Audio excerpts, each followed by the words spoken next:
Welcome everybody. Today I will show you how to fix Sonic Rumble's sound problem easy and quick. So just watch and follow this video till the end. You need to go directly and open the settings of your device. Click at apps option right now and search for Sonic Rumble and click.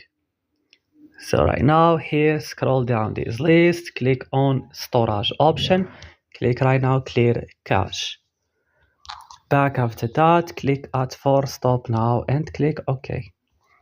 So move to Play Store or App Store and update Sonic Rumble. Restart here your device and that's it. Don't forget to like and subscribe and bye.